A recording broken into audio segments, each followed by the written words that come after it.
नमस्तुभ्यम वंदे मातरम दोस्तों। स्वागत है आप सबका सैपियंस क्वेस्ट में। तो भैया हम लोग की जो स्टोरी थी वो कल वहाँ पर ख़त्म हुई जब गांधी जी जो लेफ्टिनेंट गवर्नर था जिसका नाम सर एडवर्ड गेट था उनसे मिलने जाते हैं। और उसके बाद मिलने जाते हैं तो उसके पहले अपने जो एसोसिएट्स थे, जो उनके मतलब साथी कंपेनियंस थे, सहपा मतलब जो उनके साथ रहने वाले थे, उन लोगों को डिटेल प्लान अपना दे देते हैं कि अगर वो नहीं लौटते तो डिसओबियन जो सिविल डिसओबीडियंस मूवमेंट है उसका क्या करना है।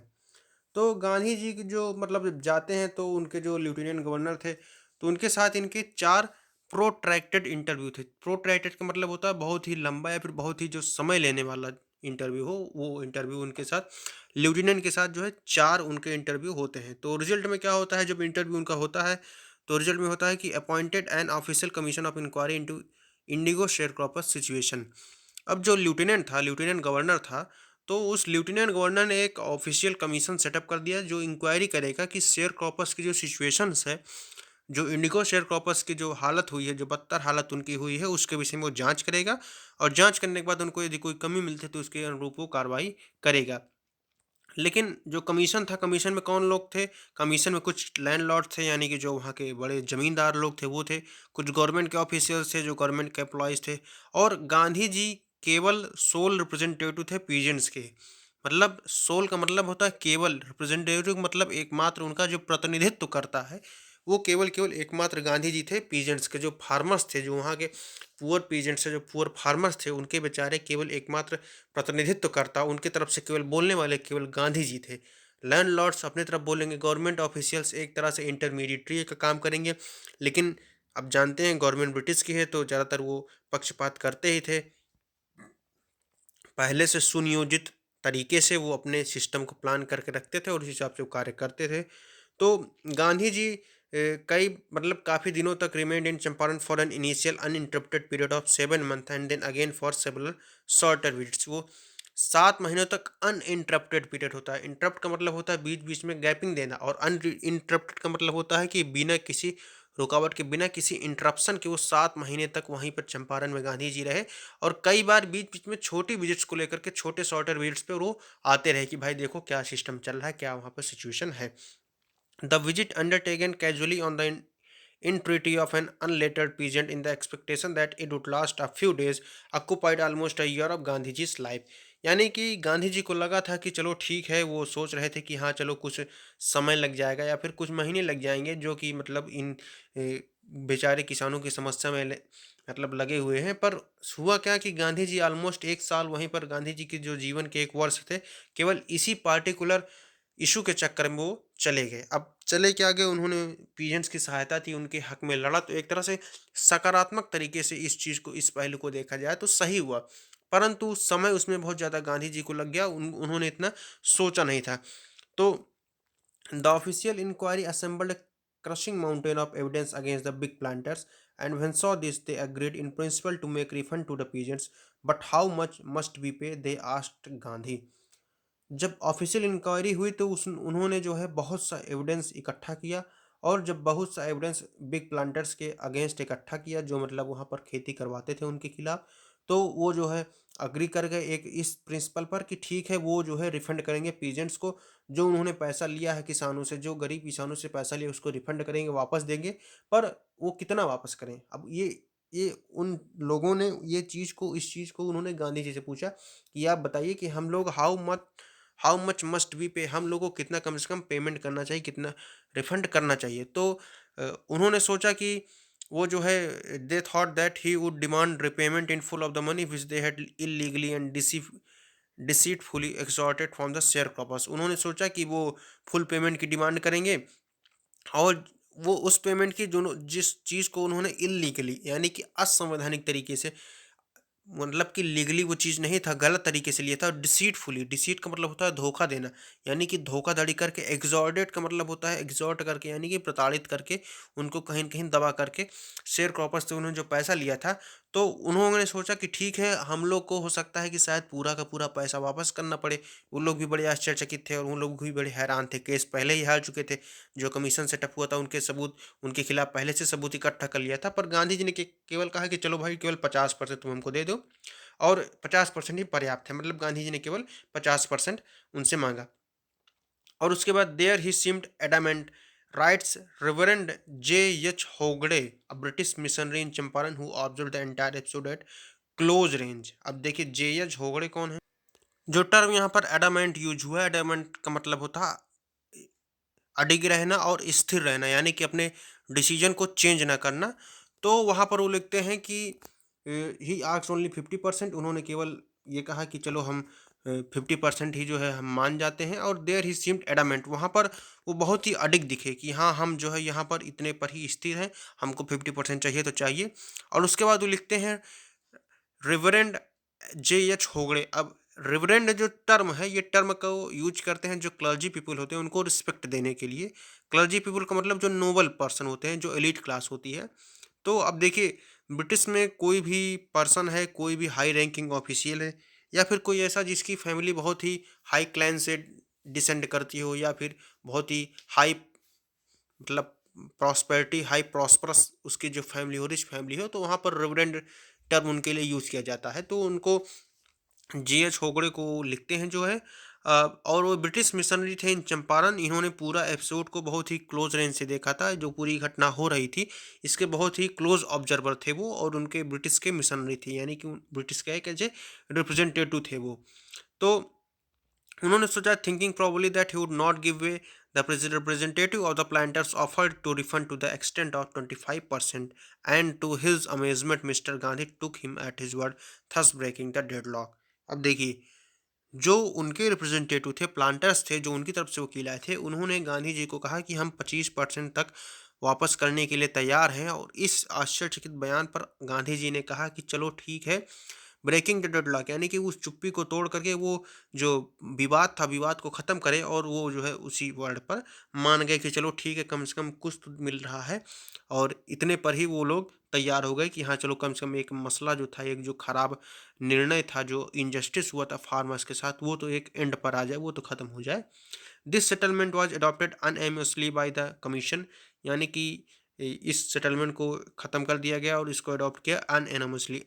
एनिमसली का मतलब होता है जब किसी का नाम पार्टिकुलरली लिया जाए, या फिर वहाँ पर कोई डिस्क्रिप्शन यूज हो, और जहाँ पर कोई डिस्क्रिप्शन, कोई भी एविडेंस, या फिर कोई भी विशेष तरह की चीज़, कोई विशेष नामाधिकरण ना किया जाए, नॉमिनल रूप से रखा जाए, तो उसको अन एनिमसली कहते हैं। Gandhi explained that the amount of refund was less important than the fact that the landlords had been obliged to surrender part of the money. Gandhi ji ने कहा, बहुत ही यहाँ पर इंपॉर्टेंट बात कही और वैल्यूएबल बात कही कि हाँ ठीक है, जो अमाउंट ऑफ मनी है जो रिफंड हुआ उस वो उतना ज़्यादा इंपॉर्टेंट का नहीं। इंपॉर्टेंट क्या है कि जो लैंडलॉर्ड्स हैं, जो बड़े बड़े प्लांटर्स थे, उन्होंने कम से कम सरेंडर तो किया कि चलो हाँ ठीक है हम पैसा तो देंगे, उन्होंने कम से कम अपनी गलती तो मानी। यही बड़ी चीज़ थी, क्योंकि उनको जस्टिस दिलाना था। पैसा दिलाना और मेन उद्देश्य उनका नहीं था कि हाँ चलो पैसा मिल जाएगा तो जो लैंडलॉर्ड्स हैं, जो वहाँ कर वर्कर्स हैं, जो पीजेंट्स हैं, ये लोग बहुत खुश रहेंगे। वहाँ पर मेन ऑब्जेक्टिव था कि उनको जस्टिस मिले, उनके लिए न्याय के लिए गांधी जी लड़ रहे थे, उनके पैसों के लिए नहीं लड़ रहे थे। With it part of their prestige. अब ये जो चीज़ थी, ये उनके प्रेस्टीज यानी कि आत्मसम्मान की उनकी बात थी कि कम से कम उनका जो सम्मान है खोया, वो सम्मान वो तो मिल जाए, उनको न्याय तो मिल जाए। और न्याय हमेशा से ही हर चीज़ों से अमूल्य होता है, उसकी कोई कीमत नहीं होती, इनवैल्यूएबल होता है। Therefore, as far as the peasants were concerned, the planters had behaved as lords above the law। यानी कि यहाँ पर क्या हुआ कि जब पीजेंट्स को मतलब जब ये बात पता चली, पीजेंट जो कंसर्न थे, तो प्लांटर्स क्या करते थे, प्लांटर्स जो है अपने आप को समझते थे कि वो नियम के ऊपर है, पर नियम के ऊपर कोई है, नियम तो सभी के लिए समान है। नियम की नज़र में जो लॉ का आई है, जो इसीलिए कहा जाता है कि जो मूर्ति की देवी है, मतलब जो लॉ की देवी है, वो क्या है, अंधी है। उनकी नज़रों में कोई भी सामने, कोई भी छोटा बड़ा नहीं, उनके सामने सब बराबर है। आप देखते हैं कि जज में, जब जज बैठे होते हैं कोर्ट में, तो कोर्ट में एक देवी जी खड़ी होती है और तराजू लिए होती हैं, जिसको कहते हैं न्याय का तराजू। उस तराजू में उनके लिए, उनके आंखों पर आप देखेंगे तो उन देवी की आंखों पर पट्टी बंधी होती है, क्योंकि वो किसी को देख नहीं रही हैं और वो न्याय कर रही हैं, यानी कि बिना पक्षपात किए आपको न्याय करना है। और वो वही न्याय गांधी जी ने किसानों को दिलाया, उनकी प्रेस्टीज को वापस दिलाया, उनका जो आत्मसम्मान था, जो उनका स्वाभिमान था, उसको उन्होंने वापस दिलाया। Now the peasants saw that he had rights and defenders he learn courage. अब पीजेंट्स ने, जो वहाँ पर फार्मर्स थे, उनको लगा कि हाँ ठीक है, वो उनके पास अधिकार है और उनके साथ लड़ने वाले हैं, डिफेंडर्स हैं। ही लर्न करेज, उनको यहाँ से थोड़ा न थोड़ा गांधी जी को यहाँ से थोड़ी हिम्मत मिली, साहस मिला कि चलो कम से कम हम किसी चीज़ में सफल तो हुए। ये इनकी कहीं न कहीं पहली सफलता वाली जीत थी। यहाँ पर इन्होंने सिविल डिसोबीडियंस मूवमेंट का सही यूज़ किया था। Events justified Gandhi ji position. Events जो थे वहाँ पर गांधी जी की जो पोजीशन थी उसको उन्होंने क्लियरफाई किया। जो वहाँ पर घटनाक्रम हुए, घटनाक्रमों ने गांधी जी की एक पोजीशन कहीं न कहीं जस्टिफाई कर दिया और कहीं न कहीं एक उनको अलग हटकर, लोगों से अलग हटकर एक उनको नई पहचान मिली और सामान्य लोगों से बहुत अलग हो गए। Within a few years the British planters abandoned their states which reverted to the peasants, indigo sharecropping disappeared. और कुछ ही वर्षों में क्या हुआ कि जो ब्रिटिश प्लांटर्स है, जो बड़े-बड़े उद्योगपति लोग थे, जो बड़े-बड़े कैपिटलिस्ट लोग थे, वो जो उन लोगों ने अबैंडन कर दिया। अबैंडन मतलब त्याग दिया। देयर स्टेट्स, जो उनकी फार्मिंग लैंड थे, जो उनकी ट्रैक्ट फील्ड थी, उन्होंने उसको तोड़ दिया और वो reverted to the present. Reverted का मतलब वापस हो गई और किसानों को सभी ज़मीनें वापस हो गई। Indigo share cropping disappeared. और जो इंडिगो की शेयर क्रॉपिंग थी, वो जो है क्या हो गई, खत्म हो गई, डिसअपीयर्ड हो गई। क्यों? क्योंकि अब देखते हैं कि वहाँ पर विदेशों में कई जगह पर, जर्मनी में और कई भी जगह पर वहाँ पर सिंथेटिक इंडिगो बनना शुरू हो गए। तो वहाँ पर जब सस्ते इंडिगो और मशीन के माध्यम से और जो है केमिकल के माध्यम से इंडिगो कलर बनना शुरू हो गया और नए-नए कलर्स भी आने लगे, तो इसकी क्रॉपिंग लोग क्यों करेंगे? Gandhi never counted himself with large political और इकोनॉमिक सॉल्यूशंस।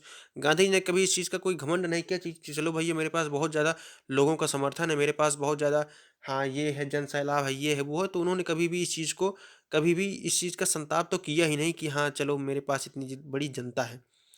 तो यहाँ पर यही चीज़ हो रही है। He saw the cultural and social backwardness in Champaran village and wanted to do something about it immediately. वो कभी भी राजनीति और इन सब के चक्कर में ज़्यादातर पड़े नहीं, इसीलिए आप देखेंगे कि कभी भी वो किसी विशेष पद पर भी नहीं रहे। और वो चाहते थे कि जो उनकी सांस्कृतिक और जो सामाजिक पिछड़ापन है चंपारण विलेज का, उसके लिए कुछ ना कुछ वो चाहते थे कि वो करें, ताकि लोग वहाँ के समृद्ध हों, लोग शिक्षित हों, लोग अनपढ़ ना रहें। पैसा क्या है? पैसा तो कहीं भी कोई भी कमा सकता है, लेकिन बात होती है शिक्षा की। शिक्षा ही एकमात्र ऐसा हथियार है कि जो इंसान को पशु से अलग करता है। पशु और इंसान में केवल शिक्षा का ही बहुत बड़ा अंतर होता है। एक शिक्षित व्यक्ति बहुत ही एक अशिक्षित व्यक्ति से बहुत ऊपर होता है। और एक चीज़ और कहें ना, कि एक इंसान जो शिक्षित नहीं है ना, वो कहीं न कहीं जानवर के बराबर होता है, क्योंकि उसको खाकर सोना और फिर सोकर खाना ही रहता है। आप शिक्षा मिलती है तो आपको जीवन का एक उद्देश्य मिलता है। आप किसी कार्य के प्रति प्रेरित होते हैं, गोल डायरेक्टेड बिहेवियर करते हैं। ही अपील्ड फॉर टीचर्स। उन्होंने टीचर्स को मतलब बुलाया, उनसे विनती की। माधव देसाई एंड नरहरि पारिख, दो यंग लोग थे जो है, जिन्होंने गांधी जी को एज ए शिष्य की तरह ज्वाइन किया। डिसिपल्स का मतलब होता है, डिसाइपल का मतलब होता है शिष्य। And their wives volunteered for the work. और इनकी जो पत्नियां थी, इन्होंने जो है स्वेच्छा से काम करने के लिए वहां पर लोग आ गए। वॉलंटियर का मतलब होता है स्वेच्छा से। Several more came from the Bombay. कई लोग और बॉम्बे से आए, पूना एंड।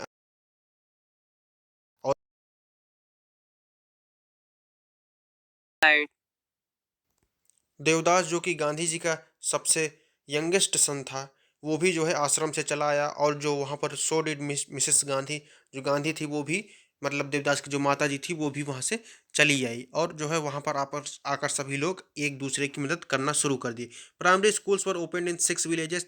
6 गाँव में प्राइमरी स्कूल्स खोले गए। कस्तूर कस्तूरबा बाई, यहाँ पर कस्तूरबाई लिखा है, कस्तूरबा बाई होगा, जो गांधी जी की पत्नी थी, देवदास की यानी कि माता जी थी। कस्तूरबा बाई टॉट द आश्रम rules on the personal cleanliness and community sanitation. Kasturba by जो आश्रम में क्या पढ़ाती थी, वो बताती कि कैसे जो है नियम बताती कि हाँ पर्सनल क्लीनलीनेस यानी व्यक्तिगत स्वच्छता। आप अपनी सफाई कैसे कर सकते हैं, साफ कपड़े पहनिए, रोज़ नहाइए, हाथों को अच्छे से धुलिए, और आप साफ खाना खाइए, साफ पानी पीजिए। और कम्युनिटी सैनिटेशन यानी कि जो सामुदायिक स्वच्छता है, सैनिटेशन का मतलब होता है जब आप कभी भी आस-पास अपने बगल स्वच्छता रखते हैं, साफ-सफाई रखते हैं, कि जैसे कि आप जाइए बाहर, आप कचरा मत फैलाइए, कोई कचरा फेंकना है आपको तो सही जगह पर डस्टबिन का उपयोग करिए। तो ये सभी चीज़ें कस्तूरबाई सिखाती थी। हेल्थ कंडीशन वर माइज़रेबल। जो स्वास्थ्य की कंडीशन थी, जो हेल्थ कंडीशन थी, वो बहुत ही बुरी अवस्था में थी। माइज़रेबल का मतलब बुरी अवस्था होता है। Gandhi ji got a doctor to volunteer his services for 6 month. Gandhi ji को कहीं न कहीं एक डॉक्टर जी मिल गए, और डॉक्टर साहब उन्होंने 6 महीने तक अपनी सेवा उनको स्वेच्छा रूप से की। 3 medicines were available.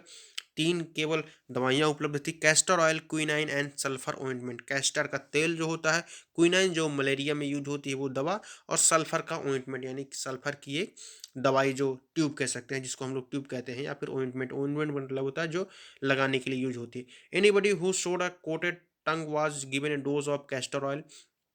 Anybody with malaria fever received quinine plus castor oil. Anybody with skin eruption received ointment plus castor oil. यानी कि बताया जा रहा है कि किसी को भी यदि कोटेड टंग होती थी, यानी कि कुछ में कुछ खराबी, मतलब उसके स्वास्थ्य में कोई खराबी हो गई, उसके साथ कोई दिक्कत हो गई, तो उसको कैस्टर ऑयल दिया जाता था। और क्विनाइन, आप लोग पता ही है कि क्विनाइन को मलेरिया में यूज़ किया जाता है। क्विनाइन के बार्क को यूज करके क्विनाइन एक सिंकोना प्लांट से जो है लिया जाता है। तो मलेरिया का फीवर होता था तो उसको क्विनाइन दिया जाता था और कैस्टर ऑयल भी दिया जाता था। और किसी को जब कोई भी त्वचा संबंधी रोग होता था, स्किन इरप्शंस, इरप्शन का मतलब होता है कि फूट कर बहाना। कई बार होता ये है कि आपकी चमड़ी में कोई रोग हो गया और उसमें से कहीं न कहीं दाने निकलना शुरू हो गए, तो वहाँ पर ऑइंटमेंट और प्लस कैस्टर ऑयल वहाँ पर दिया जाता था। क्योंकि ऑइंटमेंट क्या करता था, एंटीबायोटिक का काम करता था। ऑइंटमेंट जो सल्फर का ऑइंटमेंट होता है, आजकल आयोडीन ऑइंटमेंट दिया जाता है, वहाँ पर सल्फर ऑइंटमेंट हुआ करता था। Gandhi ji notice the filthy state of women's clothes. Filthy का मतलब गंदा होता है। गांधी जी ने देखा कि जो वहाँ पर औरतों के कपड़े हैं बहुत ही जर्जीर्ण अवस्था में हैं, यानी बहुत ही गंदी अवस्था में हैं। He asked Kasturbai to talk to them about it. उन्होंने कस्तूरबाई से कहा कि आप इसके विषय में इनसे बात करिए कि भाई देखिए क्या हो सकता है। One woman to Kasturbai into her hut and said. एक औरत उनको कस्तूरबाई को अपने झोपड़ी में ले जाती है। हट का मतलब झोपड़ी होता है। Look there is no box और कबर्ड हेयर फॉर क्लोथ्स। यानी कि आप देखिए यहाँ पर कोई भी बक्सा या फिर यहाँ कोई भी अलमारी नहीं जिस पे हम लोग कपड़ों को रख सकें। The sari I am wearing is the only I have. मतलब देखिए, यही एक साड़ी है जो मेरे पास अभी है, जो मैं भी पहनी हुई। यानी कि उनकी स्थिति इतनी खराब थी कि ना तो उनके पास कपड़े रखने के लिए कोई जगह थी, कोई बक्सा नहीं था, कोई भी अलमारी नहीं थी जहाँ पर कपड़े रख सकें। और उनके पास इतने कपड़े थे भी नहीं कि वो कपड़े रख सके। इतनी उनकी गरीब सिचुएशन थी, उनकी गरीब स्थिति थी कि उनके पास कपड़े भी पहनने को केवल एक ही जोड़े थे। आज देखिए आप लोग के पास इतने जोड़ी कपड़े हैं, आप एक पहनते हैं, दो फेंके रहते हैं। तो इस तरह से समझिए कि पहले भारत में क्या स्थिति थी, तो उसका सम्मान करना सीखिए। आप ये मत करिए कि हाँ भाई आप कंजूसी कर रहे हैं। ये कंजूसी अलग चीज़ होती है और किसी चीज़ का सम्मान अलग चीज़ होता है। तो कंजूसी और सम्मान में अंतर समझिए। During his long stay in Champaran, Gandhi kept long distance watch on आश्रम। यानी कि जब वो बहुत ही दिनों तक जब हम चंपारण में रहे थे, तो उन्होंने, गांधी जी ने ही दूर से भी कहीं न कहीं एक नज़र रखी थी आश्रम पर। अब कैसे नज़र रखी थी देखिए। He sent regular instruction by mail and asked for financial accounts. यानी कि वो रेगुलर इंस्ट्रक्शन भेजते थे अपना। इंस्ट्रक्शन मतलब जो उनके बात होती है, जो उनका मतलब नियम होते थे, जो उनकी इंस्ट्रक्शन कह सकते हैं कि आप एक तरह से अनुदेशन दे रहे हैं, अनुदेशित कर रहे हैं, जो अनुदेश दे रहे हैं, तो उसको मेल के द्वारा वो भेजा करते थे। और जो फाइनेंशियल अकाउंट्स हैं, जो उनके खर्चे हैं वहाँ पर, जो पैसों की खर्च देख रेख है, उसको कहीं न कहीं वो हमेशा पूछते रहते थे कि क्या कुछ पैसे की कमी तो नहीं है, कुछ दिक्कत तो नहीं है। Once he wrote to the resident that he it was time to fill in the old latrine trenches and dig new ones, otherwise the old ones would begin to smell bad. यानी कि एक बार उन्होंने, जो वहाँ के निवासी थे, resident का मतलब होता है जो वहाँ के निवासी थे, उन्होंने उनसे कहा कि अब समय आ गया है कि हम लोग जो है, जो पुराने लैट्रिन के ट्रेंचेस हैं, लैट्रिन का मतलब आप लोग को पता है कि लैट्रिन शब्द जो है वो शब्द डिनोट करता है कि जो पहले मतलब जो सूखी ड्राई लैट्रिन्स हुआ करती थी, वहाँ पर गड्ढा खोद करके ऊपर से मान लीजिए कोई लकड़ी की या फिर कोई भी एक प्लेट रख दी जाती थी। उसी प्लेट पे लैट सभी लोग बैठ करके किया करते थे लैट्रिन। तो जो ट्रेंचेस का मतलब गड्ढा होता है, तो जो पुराने लैट्रिन के ट्रेंचेस थे उनको उन्होंने कहा कि अब उनको बंद कर दिया जाए और वहाँ पर एक नए ट्रेंचेस को खोदा जाए। नहीं तो जो पुराने वाले ट्रेंचेस हैं वो बैड स्मेल करना शुरू कर देंगे।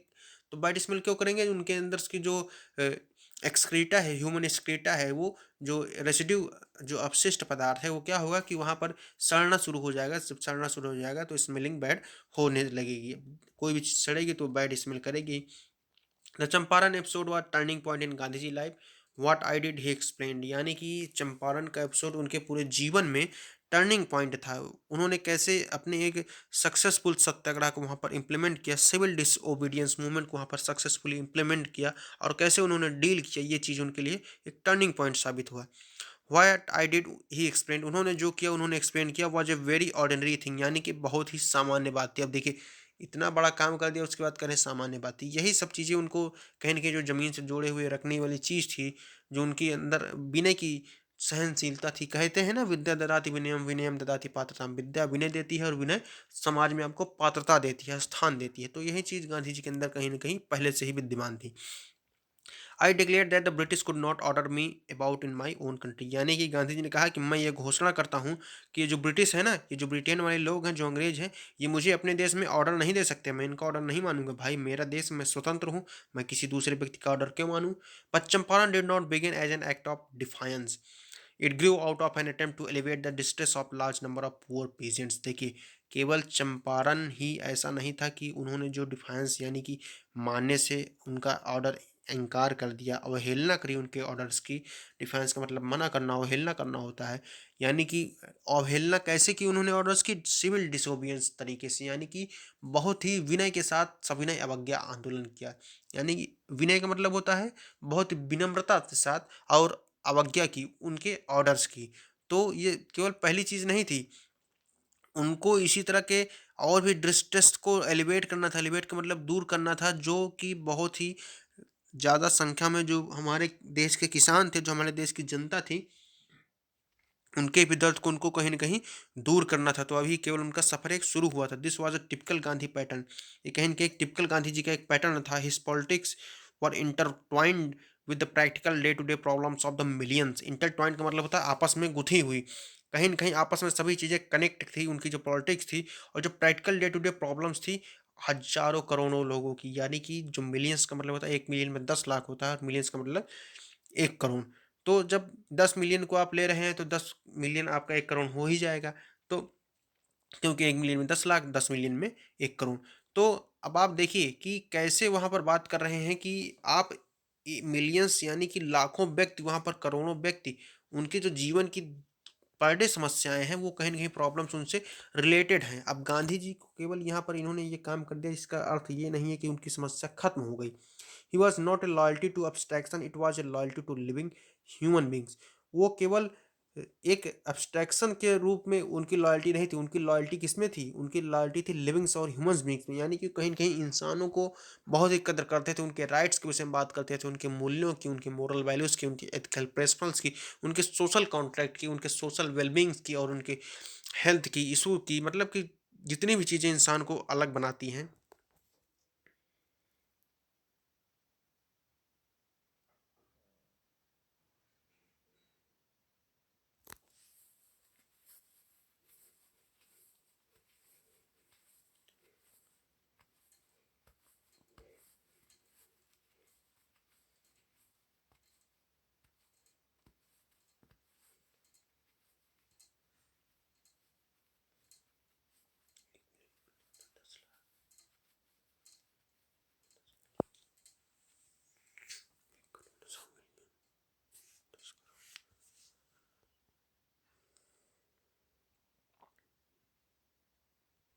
In everything Gandhiji did, moreover, he tried to mold a new free Indian who could stand on his own feet and thus makes India free।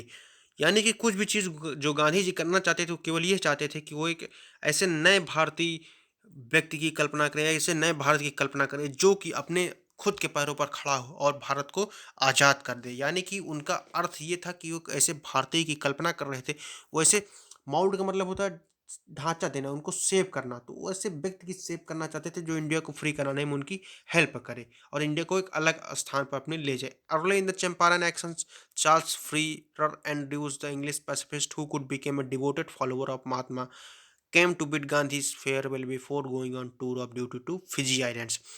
यानी कि जब चंपारण के जब शुरुआती एक्शंस थे, यानी कि चंपारण के जो घटनाक्रम चल रहा है, इसके शुरुआती समय में जो चार्ल्स फ्रीर एंड्रयूज हैं, ये क्या है, इंग्लिश पैसिफिस्ट है। पैसिफिस्ट का मतलब शांतिवादी होता है। जो अंग्रेजों की तरफ से जो उनके तरफ से एक शांतिवादी थे, वो डिवोटेड फॉलोअर बन गए किसके, महात्मा के। यानी कि इनके कहीं न कहीं एक अनुयायी बन गए। फॉलोअर का मतलब अनुयायी होता है, उनका एक तरह से शिष्य बन गए। उन्होंने गांधी जी के जब वो फिजी आइलैंड्स पे जा रहे थे जो ड्यूटी करने, तो उसके पहले उन्होंने गांधी जी से कहीं न कहीं मिलने आए। Gandhiji lord's friend thought it would be a good idea for Andrews to stay in Champaran and help them। Gandhi ji के जो वकील दोस्त थे, उन्होंने सोचा कि ये तो अच्छा होगा कि अब अगर एंड्रूज हम उनके साथ चंपारण में रहे, उनके साथ उनकी मदद करें, क्योंकि एक ब्रिटिश उनकी मदद कर रहा था। Andrews was willing if Gandhi ji agreed. तो गांधी एंड्रयूज सोच रहा था कि उसकी इच्छा थी, अगर गांधी जी मान जाएं तो उसकी इच्छा थी कि हाँ रुक के मदद करें। But Gandhi ji was vehemently opposed, यानी कि गांधी जी ने बहुत ही उग्रतापूर्वक रूप से उसको अपोज कर दिया। वेहिमेंटली का मतलब होता है उग्रतापूर्वक, वेहिमेंट का मतलब होता है उग्र, अपोज का मतलब उनको मना कर दिया। He said you think that in this unequal fight it would be helpful if an English man on our side. यानी कि गांधी जी ने बहुत इंपॉर्टेंट बात कही कि तुम्हें क्या लगता है कि इस अनइक्वल फाइट में, जो कि असमान झगड़ा है, असमान लड़ाई है, इसमें क्या लगेगा कि अगर हम, हमारे लिए ये मददगार साबित होगा कि हमारे तरफ कोई इंग्लिश मैन आ जाए, कोई ब्रिटिश हमारी तरफ आ जाए। This shows the weakness of your heart. ये तुम्हारे हृदय की कमजोरी को शो करता है। समझ रहे हो कि नहीं? मतलब बहुत इंपॉर्टेंट उनको कोटेशन करते हैं Gandhi ji. The cause is just and you must rely upon yourself to win the battle. यानी कि कारण तो केवल सिंपल है, तुम अपने ऊपर विश्वास करो, तुम केवल अपने ऊपर निर्भर रहो इस जंग को जीतने के लिए, और किसी के ऊपर निर्भर मत रहो। You should not seek a prop in mister Andrews because he happens to be an English man. तुम ये मत कोशिश करो कि मिस्टर एंड्रू की हेल्प लेके तुम जीत जाओ, क्योंकि वो इंग्लिश मैन है। तुम अपने ऊपर भरोसा रखो, क्योंकि हमेशा कोई भी आप जंग जीते, चाहे जिंदगी की जंग हो, चाहे कोई मैदान की जंग हो, आप उसमें जीतते तभी हैं जब आपको अपने ऊपर भरोसा होता है। इसीलिए कहा जाता है कि जो अपने ऊपर भरोसा करता है वह ईश्वर भी उसके ऊपर भरोसा करता है। He had read our minds correctly, Rajendra Prasad comment, and we had no reply. Gandhi ji in his this way taught us a lesson in self reliance। यानी कि राजेंद्र प्रसाद जी कहते हैं, राजेंद्र प्रसाद जी कमेंट करते हैं कि उन्होंने हमारे माइंड्स को बहुत ही करेक्टली रीड करा, बहुत ही अच्छे से वो जान गए कि हमारे मन में क्या चल रहा है। हमारे पास कोई भी उनका प्रत्युत्तर नहीं था कि हम रिप्लाई कर पाएँ कि गांधी जी आप क्या कह रहे हैं। और इसी बहाने गांधी जी ने हमको सिखा दिया, यह लेसन सिखा दिया कि आप अपने आप को सेल्फ रिलायंस रखें, आत्मनिर्भर बने। जो आज के समय में चल रहा है आत्मनिर्भर भारत, वह यही है कि आपको कहीं ना कहीं आत्मनिर्भर होना चाहिए। आप किसी दूसरे ऊपर कभी डिपेंड मत करें, क्योंकि डिपेंडेंसी कहीं ना कहीं आपको गुलाम बनाती है। आपको इंडिपेंडेंट होकर चलना पड़ेगा। आप जब इंडिपेंडेंट रहेंगे तभी आप सारे कार्य कर लेंगे, और जब आप किसी के ऊपर डिपेंडेंट होंगे तो हमेशा आप कार्य करने में कोई ना कोई बाधा जरूर होगी। Self reliance, Indian independence and help to sharecroppers were all bound together. यानी कि आत्मनिर्भरता, भारतीय स्वतंत्रता और जो शेयर क्रॉपर्स की जो हेल्प थी वो कहीं ना कहीं आपस में जुड़े हुई चीज़ें थी। तो यहाँ पर बहुत इंपॉर्टेंट लेसन लास्ट में हम लोगों को गांधी जी ने इनडायरेक्टली रूप से दे दिया कि भाई आत्मनिर्भर रहोगे तो हर चीज़ हो जाएगी, और यदि आपने किसी के ऊपर डिपेंडेंस अपनी रखी तो आप कुछ नहीं कर पाओगे। तो थोड़ा सा थीम के विषय में देखेंगे कि जो थीम है चैप्टर की वो क्या थी। The leadership shown by Mahatma Gandhi to secure justice for oppressed people through convincing argumentation and negotiation. बहुत ही महत्वपूर्ण लाइनें यहाँ पर लिखी गई हैं कि जो जो लीडरशिप महात्मा गांधी जी ने दिखाई, जो उन्होंने लीडरशिप शो करी, वो क्या दिखाती है कि आप किसी भी जंग को, किसी भी तरीके की लड़ाई को आप बिना लड़े, बिना हथियारों के भी जीत सकते हैं। यानी कि डिसओबीडियंस तरीके से, और वो तरीका क्या हो सकता है आपका? नॉन वायलेंस का। आप वायलेंस हर जगह यूज मत करिए। और इसको कैसे जीत सकते हैं? कन्विंसिंग आर्गुमेंटेशन, ऐसे आर्गुमेंट दीजिए जो कन्विंसिंग हो, जो कि सही हो, करेक्ट आर्गुमेंट हो। एंड नेगोशिएशन, यानी कि बातचीत करके आप किसी न किसी हर एक हल को सॉल्व कर सकते हैं। तो बातचीत और आर्गुमेंटेशन दो चीज़ें बहुत ही इंपॉर्टेंट चीज़ें हैं। सब थीम क्या है? Contribution made by anonymous Indians to the freedom movement. बहुत ही इंपॉर्टेंट चीज़ है। आप जब इंडियन फ्रीडम मूवमेंट को पढ़ते हैं, जब आप ये पढ़ते हैं कि भारतीय स्वतंत्रता संग्राम क्या था, तो उसके विषय में आप 4-5 महत्वपूर्ण लोगों को पढ़ लिए, या फिर बड़े-बड़े नेताओं के विषय में पढ़ लिए, कुछ बड़े-बड़े क्रांतिकारियों के विषय में पढ़ लिए। तो केवल क्या इन्हीं लोगों ने कंट्रीब्यूशन किया था? नहीं, अनंत ऐसे लोग थे, अनगिनत ऐसे लोग थे जिन्होंने अपने जीवन का बलि दे दी।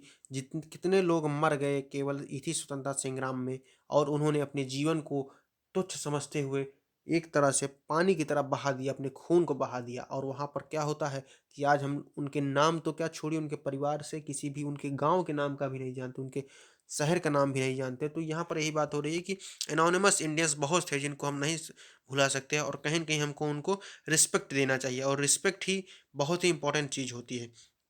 नोटिसिंग फॉर्म में देखेंगे कि use of direct speech in narration. आपके पूरे चैप्टर में डायरेक्ट स्पीच बहुत ही डायरेक्ट यूज, अच्छे तरीके से यूज है। डायरेक्ट स्पीच और इनडायरेक्ट स्पीच होता है, इसको किसी न किसी अलग वीडियो में डिस्कशन करेंगे हम लोग। Peoples are already aware of the form changes when spoken words are reported.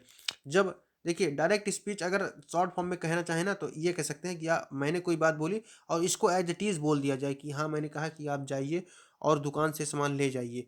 तो जो अगला आदमी था उसने कहा कि मैंने ये कहा है कि आप जाइए और दुकान से वो सामान ले आइए। तो यानी कि एज इट इज़ जब डायरेक्ट उसी चीज़ को कॉपी कर दिया गया तो वही चीज़ डायरेक्ट स्पीच हो जाती है। और जब उसी शब्द को जो मैंने बोला है इसको अपनी तरफ से मॉडिफ़ाई करके बोलें कि अब मैं जैसे मैंने कहा आप जाइए दुकान से कोई सामान लेकर आइए, तो उसने कह दिया कि वो कह रहे हैं कि भाई दुकान से कोई सामान ले आओ, यानी कि मेरी स्पीच में कुछ न कुछ मॉडिफ़िकेशन हो गया, मेरे नरेशन में कुछ न कुछ मॉडिफ़िकेशन हो गया, तो वो कहीं न कहीं इनडायरेक्ट स्पीच हो जाती है, क्योंकि वहाँ पर मॉडिफ़िकेशन करके बोल रहे हैं। They should now be able to notice the choice of form in context of you to strengthen the effectiveness of narration.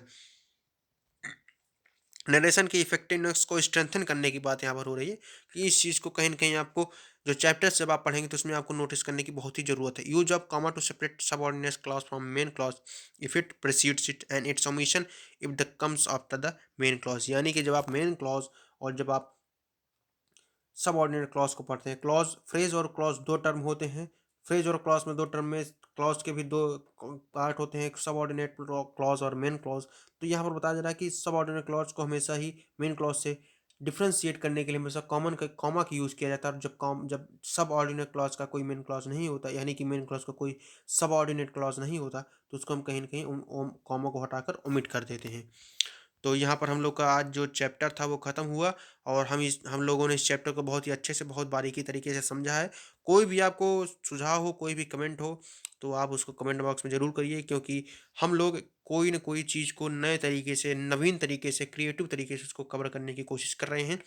और सबसे इम्पोर्टेंट चीज़ आज हम लोग को आपको बताना चाहेंगे चैप्टर के एंडिंग में, चाहते तो स्टार्ट में ही बता सकते थे, लेकिन हमारा ये टारगेट था कि हमारे साथ जो बना रहता है उसको खास चीज़ पता चले। वह खास चीज़ ये है कि आपका जो चैप्टर का लोगो है ये, इस पर पता नहीं किसी कितने लोगों ने गौर किया होगा कि नहीं किया होगा।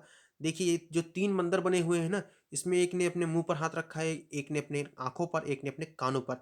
यानी कि गांधी जी के तीनों बंदर हैं। एक का मतलब होता है कि ना तो बुरा मैं कहूँ, ना तो बुरा मैं देखूँ, और ना मैं बुरा सुनूँ। और इसी पे आपको पता है कि संस्कृत में एक बहुत ही अच्छी लाइन भी कहा गई है, सूक्ति कही गई है, कविता भी कही गई है, और क्या है कि भद्रम कर्णे भी शृणुयाम भद्रम पश्येमाक्षभिः सम न चतस्ता दिशा भवन्तु आतंकहीनम जगदस्तु सर्वम। भद्रम कर्णे भी शृणुयाम, यानी कि कानों से हम भद्र सुने, अच्छा सुने। भद्र का मतलब होता है अच्छा, अभद्र का मतलब खराब होता है। भद्रम कर्णे भी शृणुयाम भद्रम पश्ये माक्षभिः, यानी कि हम पश्य करें, अपने आंखों से भद्र देखें, भद्र पश्य करें, यानी कि आंखों से अच्छा देखें।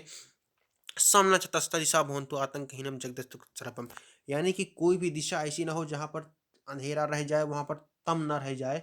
तो वहाँ पर कहा जा रहा है कि ये सारा जगत का हो जाए, आतंकहीनम हो जाए, ये सारा जगह शांति प्रिय हो जाए। यानी कि हम बात कर रहे हैं वसुधैव कुटुंबकम की। कुटुंब हमारा पूरा क्या है, कुटुंब का मतलब परिवार होता है। धरती क्या है, पूरी धरती। वसुधैव का मतलब धरती होता है, और कुटुंब का मतलब पूरा परिवार।